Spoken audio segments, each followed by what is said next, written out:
What is up, guys? Welcome back to the Zach and Pat Show. I'm Zach. I'm Pat. This is the show about manhood, fatherhood, entrepreneurship, and the mentality it takes to be successful at those things. And we'll probably sprinkle in some helpful real estate advice too, because that's what Pat and I do. You know, guys, life can be tough. We can go through some things and struggle at times, but this is the show to let you know that you're not alone. So if you're someone out there going through any of these things, this is the show for you. Shout out to our friends at NeuroGum for keeping us energized and focused. NeuroGum is a chewing gum as well as mints. It's got caffeine, L-theanine, and vitamins B6 and 12. Helps with memory and focus. I like to chew it really, all the time. Whenever I'm driving around showing houses, making calls to my clients, before a big meeting, before a workout, just anytime I feel like I need a little bit of a mental boost, I'll pop a piece of NeuroGum and it gets me to where I need to be. It's only about 40 milligrams of caffeine per piece, so it's not gonna get you super jittery and wound up. I really love the stuff, so get out there and try it. And shout out to Captain Beard Co. If you are looking for some great men grooming products, especially when it comes to your beard, they make unbelievable beard balms, butters, and oils. They also have great products for conditioner, shampoo, body wash. I just ran out of shampoo and conditioner and need to get more, but I use the body wash every single day. I'll put in some beard oil or beard butter into my beard just to keep it looking good. But it smells amazing and it's made with all natural ingredients. So if it's something that you're interested in and looking to start taking care of those beards as well as just men grooming altogether, it's a great product. They also have, if you're looking to set the mood, unbelievably smelling candles. Check them out and use the promo code Zach and Pat for 10% off your purchase. And as we mentioned on one of our last episodes, we recently just joined a podcast production company here. It's called Punchline Productions, and this is actually going to be our first crossover show. It's one of the other shows within the network. And to introduce our awesome guests today, we have the Duck Slayer from Rugged and Ruthless. Welcome to the show. How's it going, guys? And I have Deer Blind Mafia, DB Media, and DB Beer. Okay, and tell us about those. What are all those? So Duck Blind Mafia, for the guys that are on our show, because this is a crossover, it started in a duck blind one day. I was out with a bunch of my buddies. It was opening day. I was half tanked from the night before. I looked down the line and I saw everybody wearing a version of camo that was identical, but it was all competing brands. And I said, you know what? In the duck blind, I created an LLC that day, and I said I could do it better, and thus the journey. Duck blind, DB Media started because I wanted to get into this. What we're doing, we're sitting here right here. This is my pride and joy. God gave me the gift of gab, and Pat, we've sat down at events. You know this, but I'm always trying to find out about other people. It's one of those things where our world is very closed off, and anybody that does anything, our world is very one-dimensional. We see what we want to see, we go after it. I like to get to know people because there's a lot of heroes out there that are unspoken. There's a lot of soldiers out there that are unrecognized. There's a lot of people that fight battles daily that they don't understand that other people are there for them. And it's a hard road for a lot of them. So what I try to do is, with Rugged and Ruthless, it's not about being out in the woods and hunting and fishing. It's about people's everyday struggles too. And so I try to, I want to embrace something that is something close to my heart. I try to talk to people that have came from nothing to start something similar to what you guys do on your podcast, but we're more the ruthless side of it. It's like business is business. I love my family. I'm polite. I do a lot of things. But as you know, I'm also very abrupt. Like, okay, that's cool, man. Go fuck yourself. And I walk out the door. It's not that I'm disrespectful, but it's like, if you're not bringing me up, you're holding me back. As Sheldon Cooper once said, and I've said this, either you're holding me back or I'm pulling you forward. But either way, you're slowing me down. So that, and the beer company came from a love of beer. And that came from somebody that once used to be important to me. And now I'm stuck on it. Now I can't drink, no offense to Anheuser-Busch Light. I can't drink anymore because there's a lot of craftsmen out there that are rugged and ruthless that created something out of nothing. And now I have a taste for beer that's not the generic stuff. So that's how it all started. And a dream and a will. Gotcha. What are some of those beers that you're talking about? Dude, we're kind of stuck on that right now, but I'm trying to make an albino stout, a couple jalapeno ones. I'm making some variant stuff. Eventually, hopefully over the next 18 months, I'll have my own brewery out here, and we'll be sitting here drinking beer on here. And Well, we have my brand done. I already got a master brewer, but we're working on. He had to move. He's going to be on a later podcast, but we're trying to get him started, and I'm trying to, silently push him to, hey man, give me what I need. Right. That's awesome. Wow. So to go back to the Duck Blind Mafia, so you created a version of camo? Is that my understanding? Actually, there's going to be a few versions of camo. So what's going to end up happening is I took something that was real and made it real. And it's a weird concept, but if you look at any type of camo in the world, like I'm wearing camo here, this is Sika. I love this Sika brand. I mean, I love the Digi Camo. I was in the Army. I love the Digi Camo. But in reality, though, that's great for breaking up patterns in the field. But what looks more realistic? A set of bushes or something, or Digi Camo? Well, I want something that looks real. So when a duck or a deer takes a look at what we're, I wanted them to see the natural environment. So I actually have been taking pictures over the last year or so from different environments and different places across the nation to make a real camo that comes out of it. So something new, something different. If you guys watch this podcast, you guys take it. I know that was y'all because I'm doing something totally different. We already got this on camera, so it's good. Well, that's awesome. So other than the camo, what are some other goals that you have for your businesses? I want to leave a legacy for my son. My son means the world to me. There's very few things in this world that I have a soft spot for, but my boy is my soft spot. Like, I want him to realize what a good work ethic is. I want him to realize that you can come from nothing and create something great. One of my favorite sayings in the world is, you don't have to recreate the wheel to make it better. You just have to make the wheel better, of course. So I want him to see that hard work does pay off, but you're not always going to win. And that's my big thing. Boy, I love you. You are my boy, but you are going to lose and you're going to fail more times than you're going to win. Failure is just a lesson. Success is you being on top of the mountain, but you're going to have to climb that mountain your whole life. And I don't care how big it gets or how it gets, or my business, I don't care. He'll see that I had a good work ethic. I want to set him off on the right path. Yeah, I mean, for me, like, success is just failing multiple times and learning from it and not giving up. It's a great lesson to teach all. I mean, we all have boys here, so it's. Sorry for everybody out there. Yeah. Boys can be difficult, especially being a dad. Especially being, single dad life. It's tough sometimes. Do you have your son out there hunting with you and all that yet? Not yet. He'll be out there next year. I want him to have an appreciation. So we have a family farm, and this year I bought him his first shotgun, little 20 gauge, little Moss 20. I want him to start seeing and valuing good ethics, because hunting, I'll say this again, hunting is a lot like life. You can prep all day long, but you're gonna fail. It's going to happen. You don't go out to kill every time. You don't go out to see birds every time. You don't go out to see deer every time. 98% of all hunting is failure. The thing is how you pick yourself up from that failure. So he'll go next year with me because I want him to have appreciation of it more so than he does now. Gotcha. Okay. Yeah. So I know it's hard. It's a hard thing because you guys met him today. You saw him. He's definitely a daddy's boy. And it's one of those things where sometimes one of the hardest things about being a dad is telling them no. Because as dads with boys, you know what the world's going to bring to them. So saying no to him is the best lesson he can have.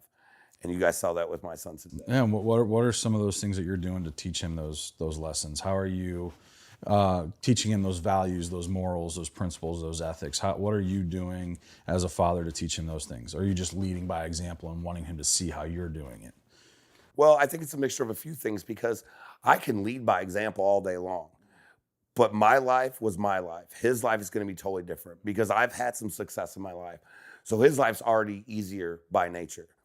So what I do is I teach him the value of $1. I teach him hard work and like, hey, dude, your room's not clean. You don't get to play your PlayStation night or whatever it may be. I teach him by lessons that I've learned, but he's already coming from a different spot. So he's already going to be biased towards, I have a little bit more money. Yeah, I have a little bit of this. Yeah, you can get what you want. But also I tell him when I say no, no is no. There's no way around it. Saying no for most men to their sons is one of the hardest things. It's very, very difficult. It'll break your heart when you have to tell your son no because You already, being guys in this world, you already know what kind of battles he's going to fight. It doesn't get easier. The older you get, it gets harder. So saying no to him at a young age teaches him to be a stronger individual. So I'm teaching him to be strong. We go out to the farm, we work. He picks up, he has chores he has to do.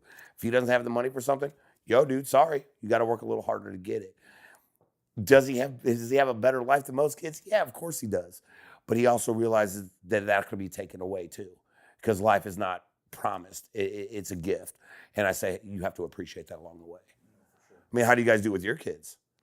Yeah, well, mine are still pretty young. My youngest is 7 months. My oldest is 2.5. And with a 2.5-year-old, we're getting to that time where he's being argumentative. He'll tell you no. When you ask him to do something, it's no. But he's the part I struggle with right now is he's just such a mama's boy. And he pretty much just wants his mom for most things, and there's a handful of I've noticed that I'm just strictly there for play, and at least that's how he kind of views me. And I struggle with that because I want to be more helpful and more be able to contribute more, but he just wants his mom for everything. Now, can I ask you a question on that? So have you ever looked at evolutionary traits of animals? Yes, sort of. Well, here's the thing though.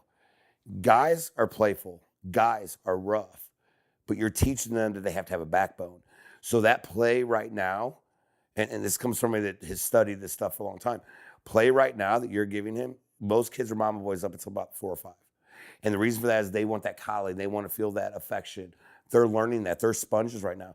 But you being that rough dad, playing with them and saying, hey, pick yourself up, kid, slapping them on the ass and saying, let's go, is teaching them a lot more than you think it is. So as you see, my son's a daddy's boy, but he was a mama's boy growing up. Once that transition happens, understand that what you're doing is you're teaching him that the world is rough. She's teaching him that there's a kind heart. She's teaching him how to treat a woman. You're teaching him how to be a man. So understand that that's happening. And in 2.5 years old, wait till he gets about 5. I promise you, that dynamic's going to start to change. He's like, Dad, can I go with you to work? Dad, can I go do this? Dad, I'm working the field. You'll see him out there with his little lawnmower going out there because he's learning from you, but he's also learning the other side of it. Kids have to learn both sides. So don't think that don't get hurt by him being a mom. I struggle with it, but I've been told that it's going to change. It's going to change, and I'm looking forward to it. Being able to just kind of see him want me for more things and being able to go play. No, on side note, be rough as fuck with him. Because it's going to teach him to have a backbone. I'm serious. I didn't have a dad growing up.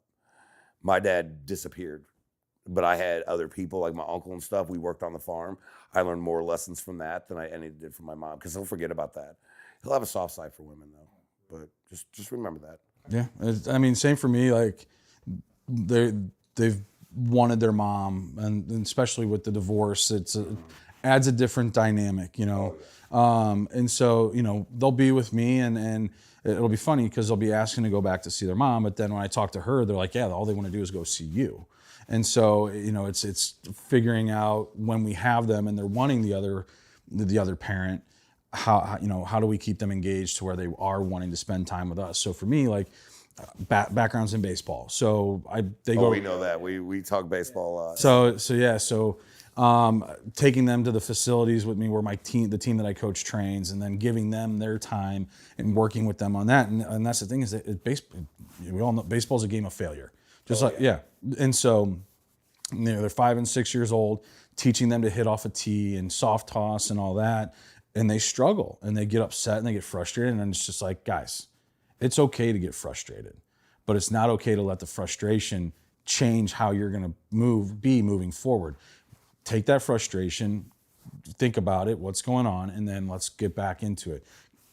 Be frustrated for a second, collect yourself, get back in the box, let's get back to swinging. And that's the great thing about kids. Short-term memory is huge. And that's for baseball. If you want to be successful in baseball, you have to have short-term memory. You can't dwell on things. You just cock shot a fastball and the guy hits a 500-foot home run. I got to come back, forget that just because I got to go back and make the next pitch the next at bat, next hitter. Same thing. You get a pitch that you should have crushed and you missed it. you let that get in your head, you're screwed the rest of the at bat. Okay, fuck it, I missed it, move back on. So things like that, like working with them on that, like, hey, especially my youngest. My youngest one gets a little bit more frustrated with things. My oldest one is surprisingly was pretty natural at picking up baseball, but my youngest, not so much. And so it's a little bit more work with him, but it's taking that time and ultimately not putting the pressure on. I don't want, like, honestly, if they didn't want to play baseball, cool. But making sure that when they're doing it, that they're completely focused on what they're doing, and they're giving it their all. They're really trying and really putting their all into it. And, you know, and you mentioned the rough stuff. I mean, I let my kids fight. Like I didn't have that with my brother, and him and I just don't have a relationship. There's a lot of aspects to it, but we don't have a very good relationship. But my boys are super close to one another. And just by having the conversations, reading with them, talking to them, doing things with them, and being present when I have them is the most important thing, no matter what we're doing. But I do, like you said, being rough. Like I let them fight, and I told this story a few times on my show. They like to fight, and so it got to the point where they were throwing punches at each other, and I was like, all right, someone's going to get hurt. So I bought them boxing gloves, little tiny boxing gloves, and the rule is you can't hit above the shoulders or below the waist. So they'll go and they'll get pissed at each other, and they'll put those boxing gloves on, and they'll go at it. But all body shots, all this. And I was like, hey, if you hit somebody below the waist or above the shoulders, the person that got hit gets to hit back. And so they've gotten really good at that, but they solve a lot of problems that way. But then, like, I like to come in and like we'll like WWE wrestling stunts on my bed, like choke slams and like tackle them. Hell, I showed him some jujitsu moves. Come to find out that the next door neighbor over at my ex-wife's place was messing with Connor. This kid's 10, 11 years old, and I guess just got a little rough with him, not realizing like, hey, you're 11, he's 6. Well, Connor took offense to that, came up and jumped on his back and choked the kid out. I'm like, well, that's the thing is, like, one thing that in the Army that I learned is I'm going to make fun of you every day, but I promise you nobody else will. Right. That's the camaraderie that comes along with it. And, you know, when I was in Korea, I studied with Master Kim in Taekwondo. Yeah. Did not like it. No. Did not like it. I was not a martial arts guy. I'm more of a street fighter. Yeah. Like, I throw a brick if I have to. Like, I don't give a shit. I just don't want to lose. I haven't done that since I was a teenager. Yeah. Not throwing bricks. I never threw bricks. Well, and that's the thing too, is like with him being in jiu-jitsu, I've gotten into jiu-jitsu. Like I want them to have that background. I think it just brings, like, there's a discipline that comes. There's a discipline, but also a level of confidence, and being able to protect yourself. Like that's huge for being a man, being able to protect yourself, or with your spouse or whoever, female wise, you're able to protect them. I think that is a manly thing, being a man. That's part of it. That's why I like being in Missouri, though, too. Yeah. So, I mean, you know what I mean by that. Missouri's a different state for that. Right. So, but yeah, I mean, those are all the things that I'm doing with my boys. And the best thing is when I have them, I'm present with them, because it's 50-50.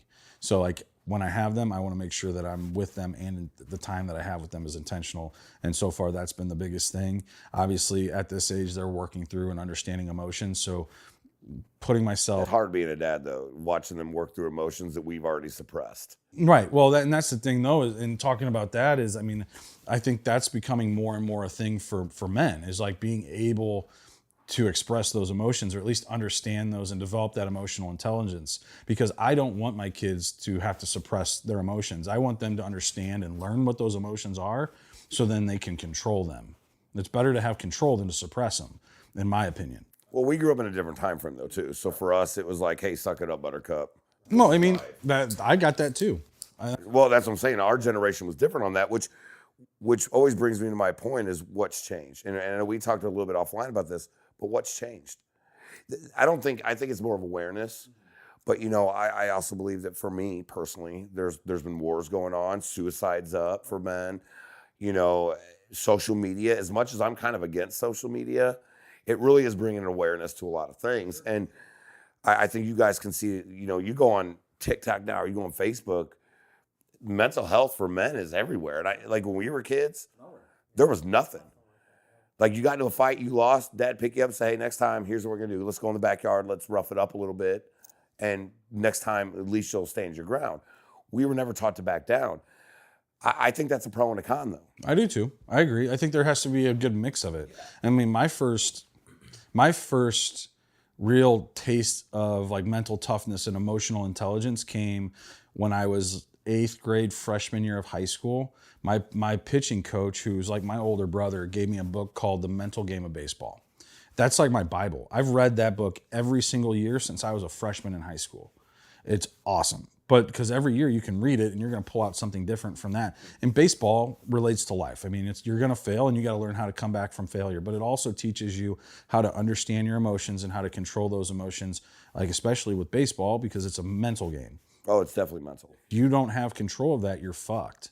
And that's why I liked that book so much, was because it taught me from a young age how to understand my emotions and then how to control that and be mentally tough in the situations when I need to be mentally tough, how to stay calm, even though when on the inside, like, We call it in duck hunting world, we call it the duck on the water. You're calm and collect on the surface, but you're going a mile a minute underneath. It happens. I mean, you watch a duck, and it's just gracefully going across the water, but underneath the feet are going a mile a minute. And that's a lot of mental health. And like yours was that book, mine was The Art of War. okay. Yeah, Mine was The Art of War. Shang Zhu. Sun Tzu, or Yeah. I think it's Sun Tzu. I can never say it, but mine was The Art of War. So everybody has their book. And, I personally, and we talked about this offline, but every day for a guy is a battle. And we have to battle. But if we don't battle, what will we do with ourselves? And this is an honest question. If we didn't have a battle every day or something we had to fight, what would we do? Go sit in the Bahamas and drink Mai Tais on the beach? I don't know if I didn't wake up with something, I would struggle. Right. That's like I was asked, like my business coach asked me this. He's like, if you won the lottery, at the time, it was like over $1 billion. He's like, do you think that would make you more busy or less busy? And I was like, probably more busy, because I would want to take the money that I got from it and start other things. Like, I don't know if I could ever really be retired, because I don't know what I would want. I don't know what I would do with myself. I love golf, love playing golf. Dude, we're gonna have to golf because I love golf too. But I don't know if I could wake up every day and go play golf and be satisfied with that. I would have to be doing something. And that's the great thing about what I do is there's loan officers that are 70, 80 years old doing what I do. And now granted, they're not trying to go out there and grow their business at that age. They're just there maintaining what's coming in because they built this business up. But at the same time, that's what they're doing every day because it gives them purpose. And I think that's ultimately I don't know where my purpose would be if I retired, because at that point, or I'd have to find a new one.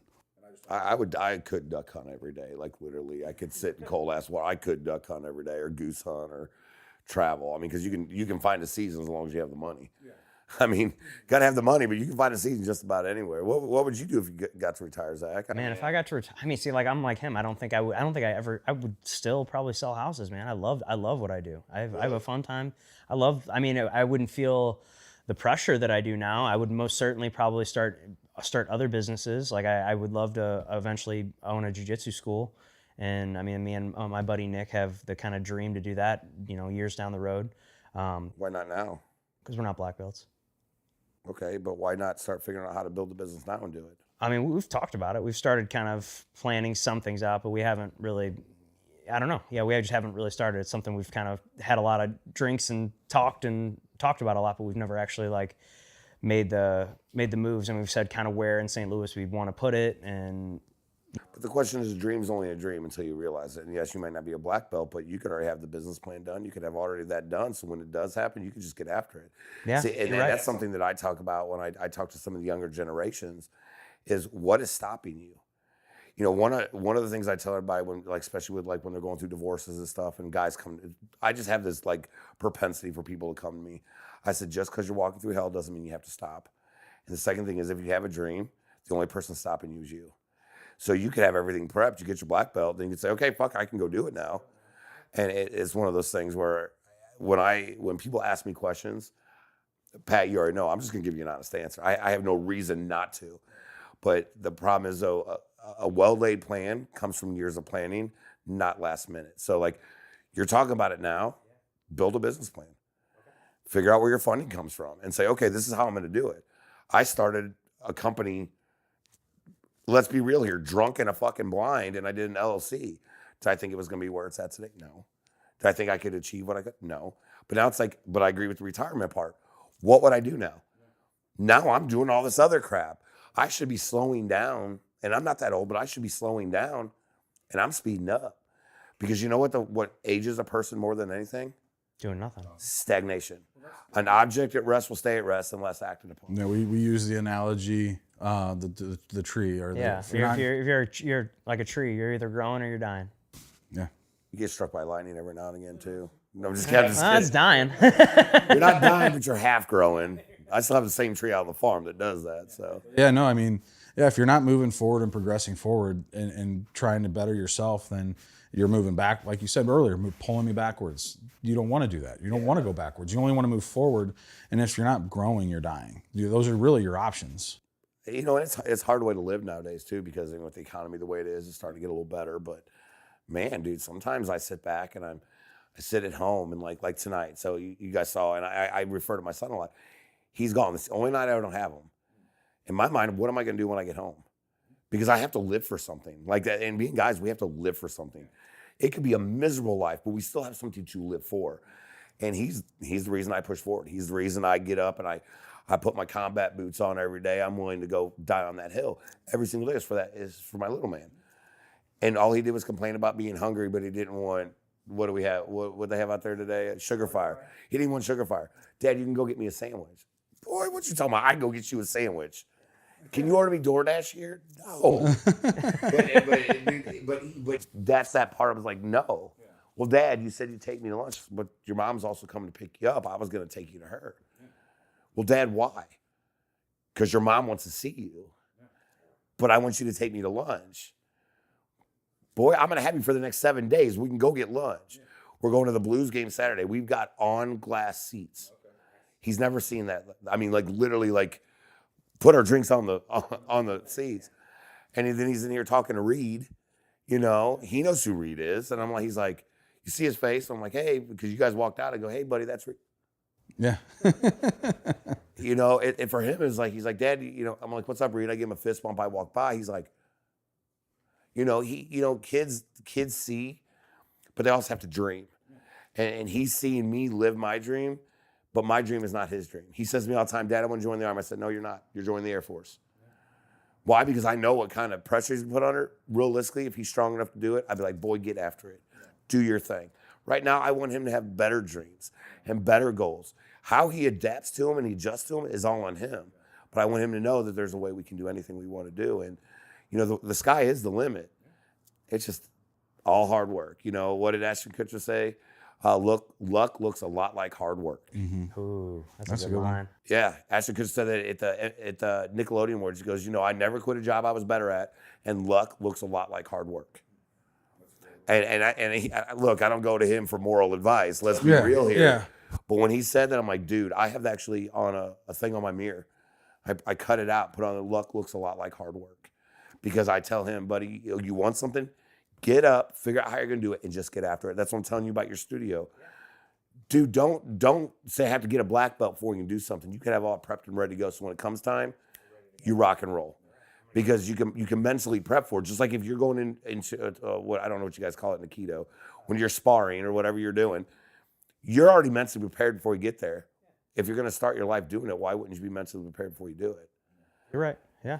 And it's just real advice. I mean, Pat, you know, we're cut from the same cloth.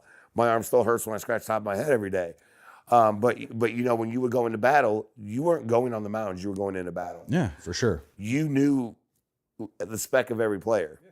Yeah, you can cut a split finger, and it may not go where you want it to, but you learn from that mistake, and you'll go low and outside the next time just to be safe. Yeah, and that's the thing is you'll risk taking one off the face because you know if you go low and outside, it's coming right back at you. You know it, but sometimes you have to take the risk, and that's life in general. You always got to take the risk. Risk first reward. When that's the thing, though, is just putting those risks out of your mind.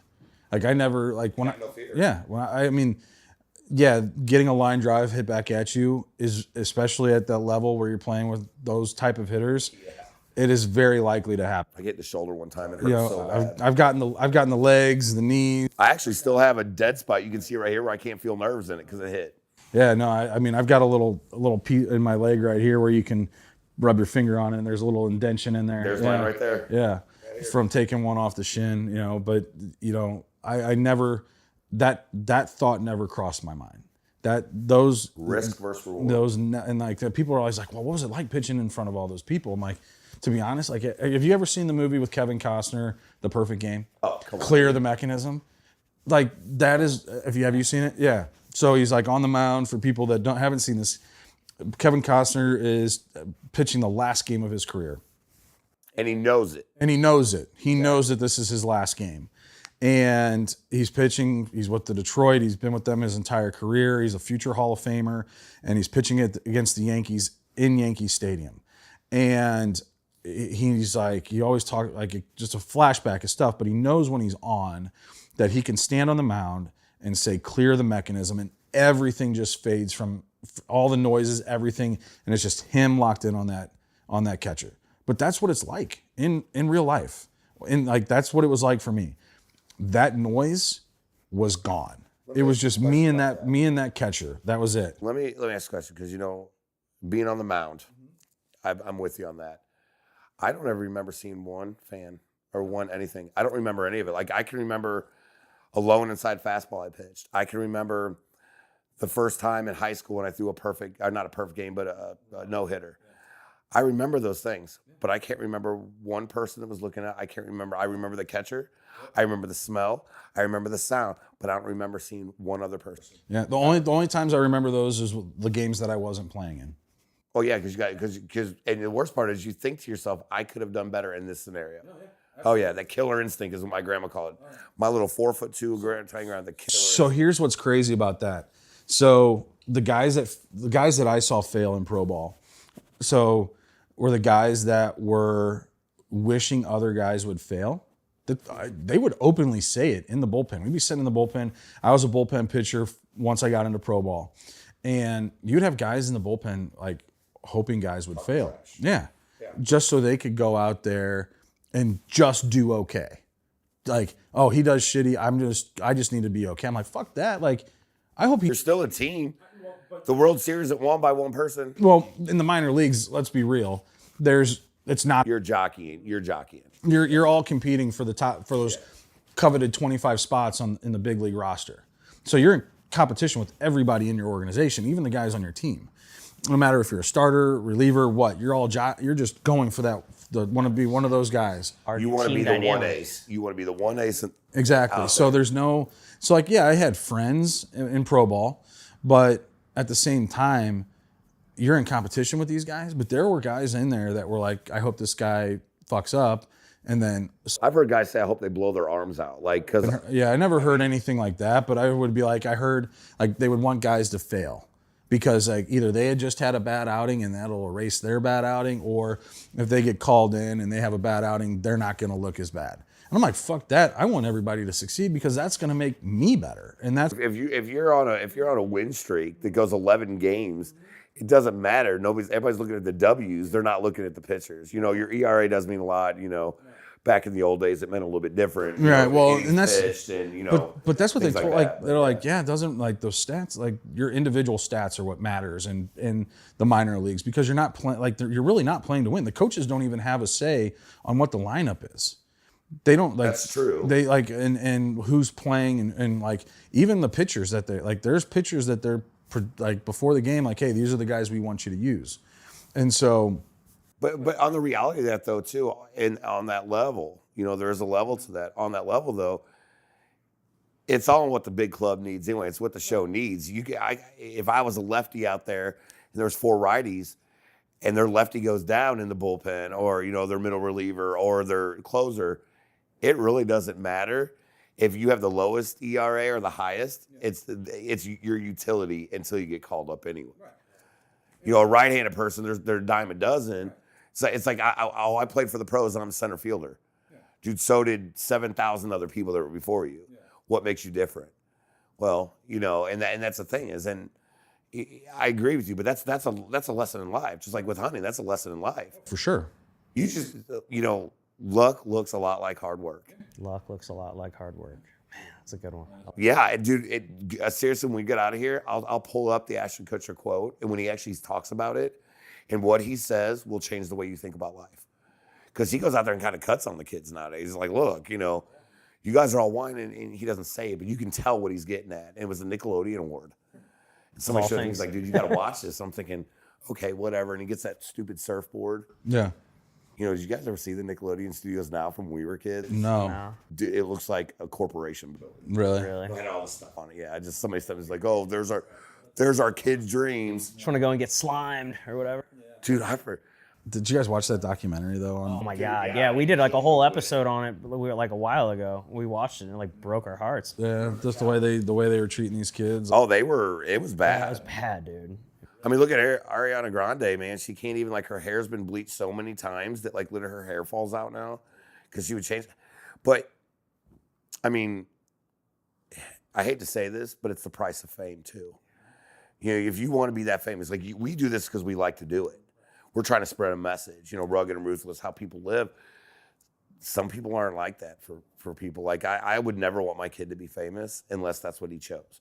But I'd wait till he was, like, 16 or 17 so we can start at least rationalizing real decisions. But man, imagine these kids that are, you know, kids like 6, 7 years old on TV. I mean, look at the Olsen twins. Look at Lindsay Lohan. Like, none of those Macaulay child Culkin. stars, you know. oh yeah, Macaulay Culkin, dude. What's the one girl, Amanda Bynes? It's got like tattoos on her face. That's because their parents pushed them to be something. It's like, yeah, don't live. I live through my kids for my dreams, my ambitions, but not for crap like that. Like, I'm like, dude, look. When my kid broke his arm, and this is one of the greatest stories. I was at a 50th birthday party, and my kid, I always thought my kid was tough, you know. And I'm like, okay, he's a tough kid. I'm at this 50th birthday party, and I get a phone call from my ex-wife, and she goes, I think our son broke his arm. We're heading to the hospital, and I'm like, you think he broke his arm? And I'll show you guys pictures offline. His arm was S-shaped. The kid never freaking cried. Really? I got there and he had never cried. I said, buddy, it's okay to cry. He goes, it's okay, Dad. I can handle it. In the hospital room, he said, I can handle it. His arm was S-shaped. He goes, I can handle it. How'd he break it? I cried. Like, I'm not gonna lie. I was like, dude, oh my God. You know, I was flipping out. He never once cried. Never once shed a tear. So why? And I'm thinking, don't be tough for me, kid. He goes, Dad, I can handle it. That's what he told me. Dad, I can handle it. I'm thinking, dude, you're 6 years old. What did he do how did he break his arm? So I guess he was swinging on a jungle gym, and he went to go grab it, and when he fell backwards, he put his arm back and rolled over on it. I mean, it was S-shaped. Oh, jeez. Like, and he goes, I can handle it, Dad. I mean, by that point, he was morphined up by the time I got there. He thought the little, and you know, they have the little kid injector things where they put it in there, but it's like a thing. He thought he was Spider-Man.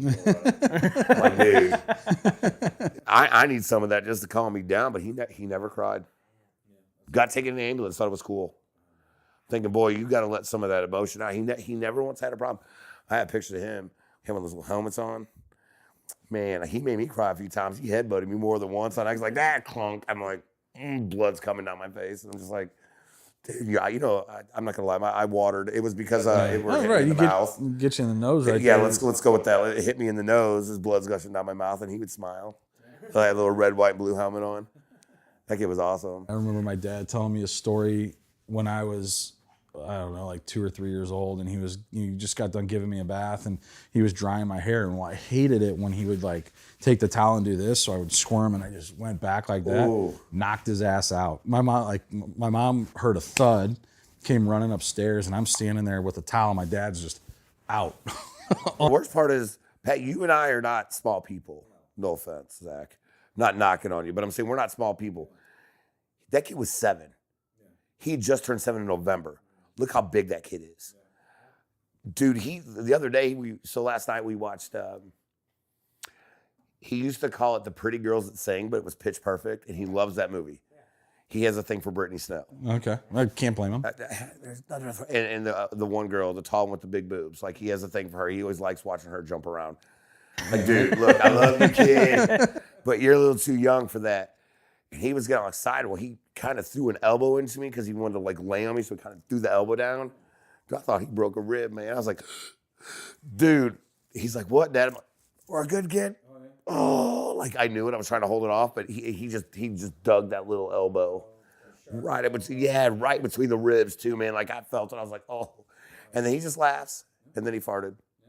He's a boy. Yeah, mine does the same thing. So they'll come climb in bed. They'll usually come in around 3:30 or 4 o'clock in the morning, and they'll climb in bed with me and fall asleep the rest of through until we wake up. Well, my oldest that you saw here today, you know, he's a big kid, but he curls up in a little ball. I don't even know he's there. My youngest, who wasn't here today, is built like your son. He is 5 years old, and he is strong. Oh yeah. And thick. And I mean, he's probably 4 or 5 inches shorter than my oldest, and they weigh roughly the same, but he's just so dense that he feels way heavier when I pick him up than when I pick up Connor. And so, but anyway, yeah, that kid, I mean, he turns into the fucking Karate Kid when he gets in bed. Legs are going everywhere, arms are going everywhere. I can't tell you how many times that fucking kid just punches me in the face. Dude. And I'm just like, Jesus, Oliver, what the fuck? Someday you're gonna miss that though. Like, oh, I know. Like, that's why I let it happen. Like my ex-wife was like, Pat, why? Like, quit letting him sleep in. I'm like, it's not like it's gonna happen forever. So like, why would like I'm not like. That's their like they want to come climb in bed with me. Oh yeah. They're not gonna do that forever. There's gonna be a point in time where they're gonna be like, "Fuck you, Dad, leave me alone," and I'm gonna be like, "Dude, that's where I'm at. You used to come climb in bed with me and hang out with me. What the fuck?"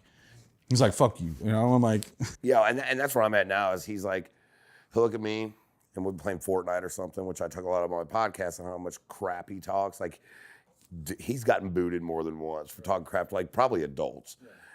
And the other night, he comes to me and goes, "Well, Dad, I'm tired.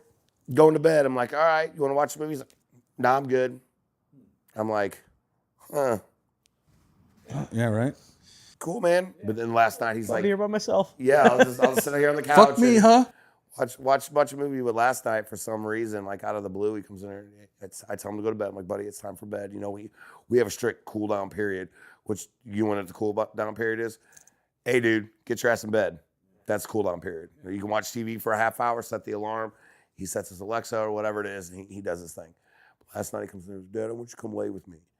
I'm like, "Nah, bud, we're not doing that. Dad, please." I'm like, "All right." Dude, I was in there 10 seconds. He was out in his bed. And it was one of those things where I was like, I miss this, but in the same sense, I understand why it can't happen anymore. But I did. I literally laid down. He didn't turn the TV on, didn't want anything. He lay there. All of a sudden, 10 seconds.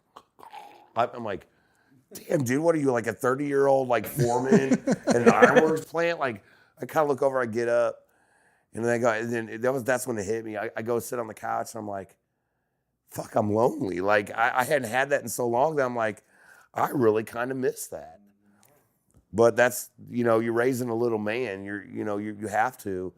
Sometimes you have to let the little man be the little man, and you saw him strutting over here until Mama came, and he's strutting. My dad, I'm like, dude, I'm like one of the smallest dudes up in this joint, and I'm 6'3", 245, and I'm sitting next to Reed. Yeah.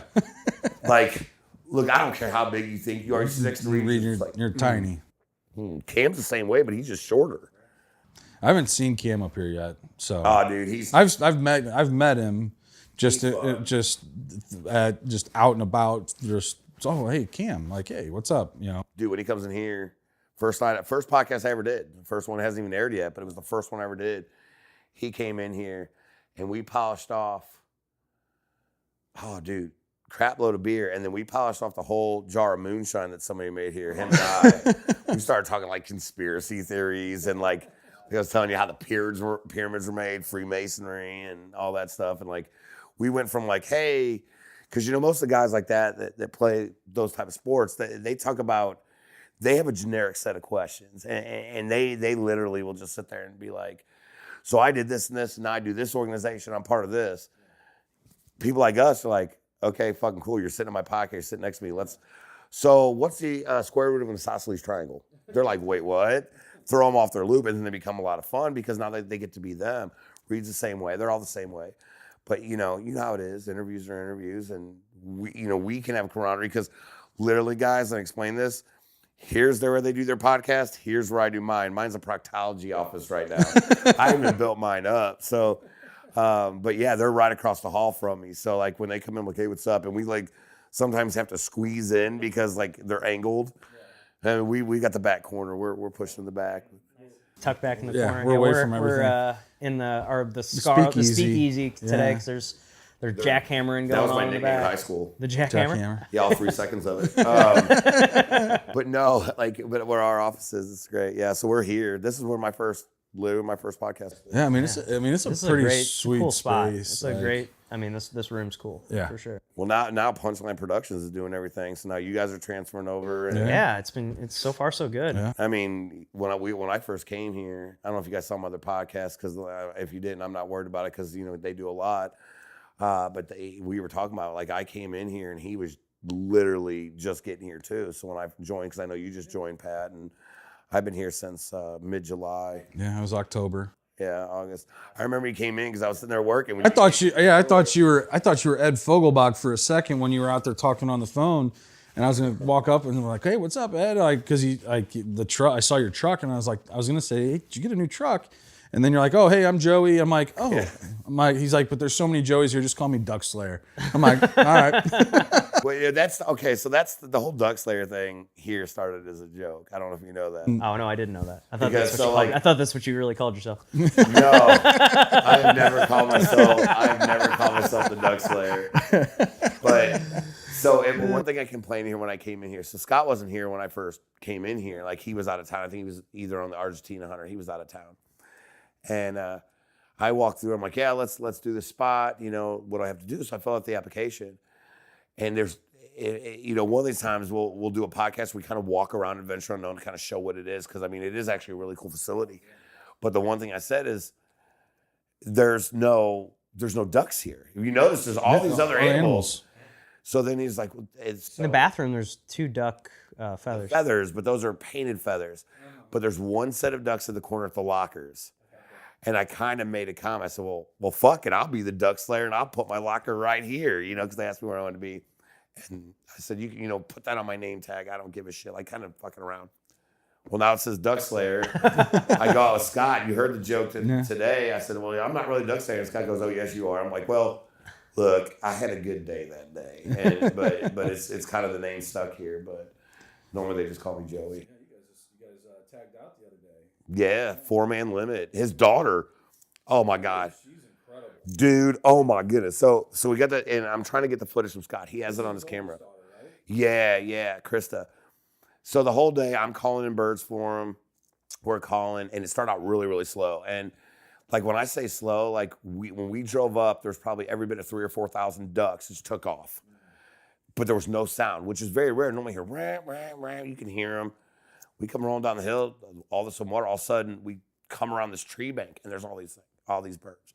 Whole day was kind of slow. Well, the last set of shots for the day, I had limited out. So I had limited out first, and Scott had limited out, and Krista and Kevin needed 1 bird apiece. So I'm working this bird, I mean, they're coming in, and they kind of turn around, they kind of do this loop, and I see him. I'm like, I look over at Kevin, because Kevin's next to me and Chris is next to Scott. There's 4 in the line. Scott's on one side, I'm on the other. He goes, Scott, Krista, Kevin, myself. And I'm like, take these fucking birds. By the time I said the word, when I said, take these fucking birds, it's on camera. Krista, his daughter, picks up her shotgun, turn around, boom, within like a half a second, this bird just feathers everywhere. I was like, oh shit. And then Kevin turns around, pops it, feathers it. And you'll see me on camera because it's going to be on the podcast. And I'm like, oh my God. I'm high-fiving her. Because we had just limited out. And Scott was like, by 12:30, we had like 5 birds in the pocket between 4 of us. And you can get 6 birds a person. We had 5 between all of us. It doesn't pick up till 12:30. We need to get heading out. I'm like, dude, I've had some of my best hunts are between 12 and 2. The birds get up and start moving because they start getting whatever. And he's like, no. All of a sudden, here comes birds. A little bit of time. They start getting bigger. And then we ended up hitting 24 birds that day. And all because, and Scott was ready to leave at 12:30. I'm like, dude, just wait. Between 12 and 2 is when I kill most of my birds. Sure as shit, by like 3 o'clock, we were out the door walking with a full mess of birds. That's awesome.